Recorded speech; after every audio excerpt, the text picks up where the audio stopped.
or who themselves had to fight in the different battles, and they wrote as they fought.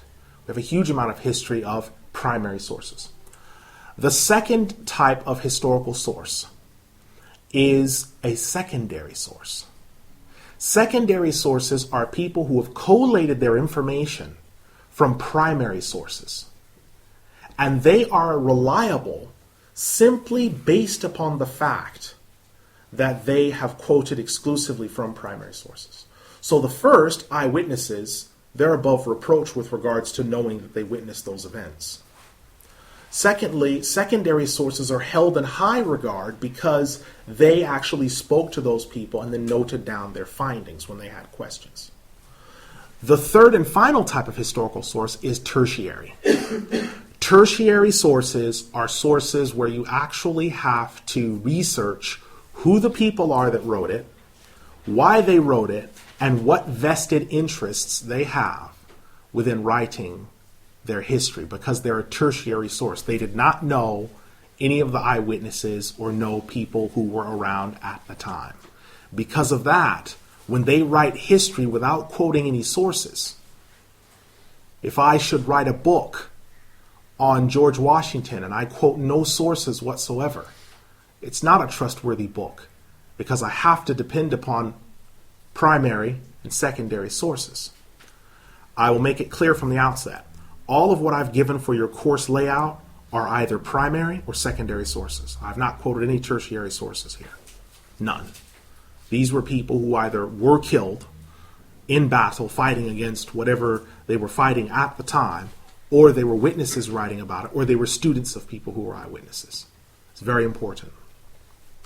The next we have is Tarikh al-Rusuli wal-Muluk, which is by Imam Abu Ja'far Al-Tabari. He died in 310 AH, which is AD 923. I also want to mention Tarikh al-Khulafa is about 2 volumes, 2 big thick volumes. Tabaqat al-Kubra is about 11 volumes, and it's in small print. Sections of it have been translated into English. If you look at Ibn Sa'd's Men of Medina, Ibn Sa'd's Women of Medina, those are sections, giblets, shrapnel pieces that have been translated from the original Arabic into the English. Futuh al-Buldan is 11 volumes in thick print. And Tarikh al-Rusuli wal-Muluk, there are 2 forms of that book. One is 40 volumes. And at the onset of that one, Imam Abu Ja'far Al-Tabari said, Imam Abu Ja'far Muhammad ibn Jarir Al-Tabari, he said, I've only shortened this because my students complained when I had expressed my original intention to make it 80 volumes. So I have shortened it to 40. So you'll find it in a large book. It won't be 9 by 11, it will be a little bit bigger. And you'll find another that's in 20 volumes. That's sort of a mukhtasar of his work. But Tarikh al-Rusuli wal-Muluk covers from the beginning of creation and covers from the Prophet Muhammad ﷺ all the way up until the kings in his time. And he has taken from a wide expanse of information. Imam al-Tabari is from the 3rd age. Now, I need to make a few addendums before I move to the next source. There have been a lot of claims that Imam Muhammad ibn Ishaq al-Muttalibi is not reliable for historical source. We need to be very clear that Imam Ibn Hisham's commentary, which is 4 volumes, is based exclusively around Muhammad ibn Ishaq's commentary work. Based exclusively around that. If you discredit Muhammad ibn Ishaq, then you are going to be in a situation where you are going to be denying history itself. Imam Ahmad ibn Hanbal rahimahullah, who died 241 AH, he is called the Imam of Ahlul Sunnah wal Jama'ah, was asked about him, and he said, Huwa thiqah, he is trustworthy. The same thing was asked of other Imams, and they said the same thing. It is mostly latter-day people that are casting aspersions upon Muhammad ibn Ishaq. And those latter-day people are tertiary. They didn't know him. They didn't know any of the people that knew him. So we can completely discard those people. As far as Imam Ahmed ibn Yahya ibn Jabir al-Baladhuri, some people have said that he was a Shia. He was a 12er Shia. There are a number of problems with this. Number one, the entire Shia theology as we know it today did not exist until the 4th age, which is after 400 AH. How he could have been a Shia or anticipated it beforehand is one of the greatest feats of premonition and crystal ball gazing that one could have ever seen. So no, Imam al-Baladhuri was not Shia. You will tend to find that people will say that because they will say Imam al-Baladhuri was Persian and the Persians are Shia. Let's put your mind to rest on this. Iran has only been Shia for 400 years, and still a third of that country is Sunni. You need to remember that Imam al-Samuri is from Iran, the great historian. Sheikh Abdul Qadir al-Jilani rahimahullah is coming from Jilan in Iran. Imam Abu Hamid al-Ghazali is coming from Tus in Iran. Iran was a major Sunni capital. The Safawiya takeover and the imposition of the Ilkhanid 12er Shia rights and Ismaili Shia rights came 400 years or a few more besides that ago. So Imam al-Baladhuri was not connected to that. Tarikh al-Rusuli wal-Muluk by Imam Abu Ja'far Muhammad ibn Jarir al-Tabari.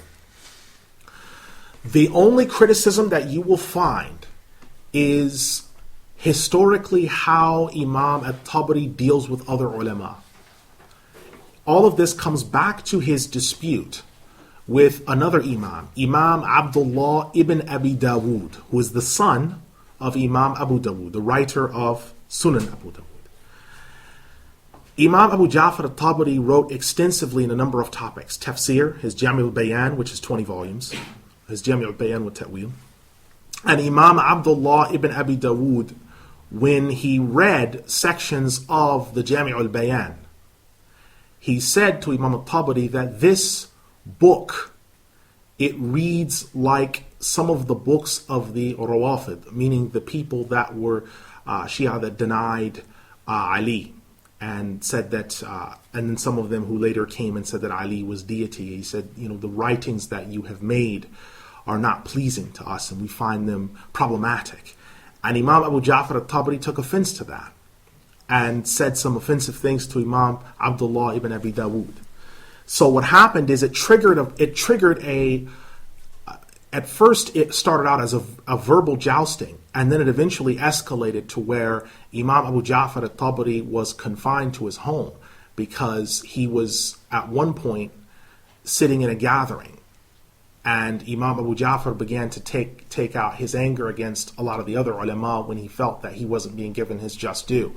And so he said that Imam Ahmad ibn Hanbal rahimahullah was not a scholar. And some of the scholars that were in the gathering picked up their inkwells and threw them. And there were 7 inkwells that hit him in the face and gave him a concussion, a broken nose, and a fractured jaw. And so when you read about Imam Abu Ja'far al-Tabari mention Imam Ahmed or other scholars that are Hanbali, you have to discard him, because most of his dispute and argumentation is with Imam Abdullah ibn Abi Dawood. In that area, you have to discard him. I'm not going to be quoting him in that area. I'm not going to be using him in that area. 90% of the rest of it is fine. It is only in a few other areas. Now we're going to be looking at the Banu al-Abbas governance, which was from 132 to 656 AH, which is AD 750 to 1258. The first source I'm going to be quoting to you in that time is Tabaqat al-Hanabila by Al-Qadi Abu al-Hussein al-Baghdadi. He died 526 AH, and that is AD 1132. He is quoting for the great bulk of his literature for the rise of the Abbasiyah. He is quoting from primary sources that are written in his time or a little bit before. He's quoting from them. And from the rest of the time from Banu al-Abbas up until his time, he is quoting, he's relating to you real time. So all of the ulama that are there, the day before he died is how far he got with all the kings and the different scholars and historical sources. The day before he died, that's how far he got. So he got all the way up to 526 Hijri, which was only 100 years, just over 100 years before the Bala Abbas were abolished. The next is Al-Muntazam fi Tarikh al-Muluki wal-Umam, which is by Imam Abdul Rahman ibn al-Jawzi. Now there's a couple of things that need to be mentioned. Tabaqat al-Hanabila is written by Al-Qadi Abu al-Hussein al-Baghdadi. I just want to backtrack on this. His grandfather is called Al-Walid al-Sa'id, the fortunate father. He is Al-Qadi Abu Ya'la the elder.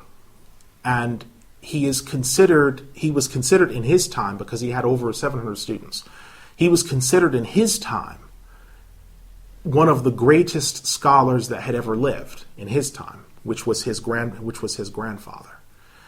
And he wrote extensively on different topics. So when you see his grandson, Al-Qadi Abu al-Hussein, you can know that you're resting in good hands, because he came from a scholarly family and a noble family. Abdul Rahman ibn al-Jawzi, who died in 596 Hijri, AD 1199. He was one of the 3 top students of Shaykh al-Islam Abdul Qadir al-Jilani. Imam Abdul Rahman ibn al-Jawzi had a photographic memory, in which when he read from books, he would open the book, he would place his hand on one page and look at the other to memorize, so that way he wouldn't jumble the words up when he memorized and read both pages simultaneously. He had a remarkable memory. He wrote 1,000 books. He wrote 1,000 books. In every single science in Sharia, he wrote at least 5 books. In every single science in Sharia. He had an observatory built for him. He owned his own observatory. He studied, and is, to the best of my knowledge, the first one that accurately documented the pattern of sunspots. These large spots that appear on the top of the sun, these dark circles. He's the first one to have accurately documented that. The distance between the sun and the earth, he documented that. The weight of the earth, he used by a number of different methods to bring about the weight of the earth. Not only the fact that the earth is rotating, the direction that the earth is rotating in, how many degrees the tilt of the axis of the earth is, how large the sun is. It's 45,000 times the size of earth. Those are his readings. Now we say that with a degree of fact. He said that in a time where people in southern and northern and eastern Europe had no idea what you were even talking about. They were still on the position that the sun was smaller than the earth. And Imam al-Jawzi said, anyone who believes that is an idiot. That was his statement. Anyone who believes that is an idiot. Whoever believes the sun is smaller than the earth. It's 45,000 times the size of earth. And he wrote extensively on science and all these different areas. He wrote extensively on different bones that he found of human beings and animals that were thousands of years old. So he wrote extensively on what we're now calling archaeology, and writing on the different types of peoples, which is what we're calling ethnology, the study of peoples and their language and their culture, ethnology. He wrote intensively on this. Historically, how did Ibn al-Jawzi tackle history? The people that I mentioned beforehand, Ibn Ishaq and the others, took a what we would call a very orthodox approach to historical referencing. They would quote when the people lived, what they had done, how far their kingdom had spread, and then when they died. Imam Ibn al-Jawzi didn't just do that. He would write about a king or a particular person, and he would try to gather as much resources as possible to tell you what that particular person looked like, who he was married to, his wife's name. And a lot of these other historians that were earlier than him, some of them didn't used to list who they were married to, or who their children were, or who their wives were. He listed them. If they came into Islam late in life, when they became Muslim, and also judicial issues. So whenever you would read about in Al-Muntazam by Imam al-Jawzi, whenever you read in Al-Muntazam about certain things, for example, when someone committed an atrocity in warfare, he would say, so-and-so, such and such particular king had killed this many people, and May Allah guide him for the oppression that he's done because, and then he'd quote a series of verses.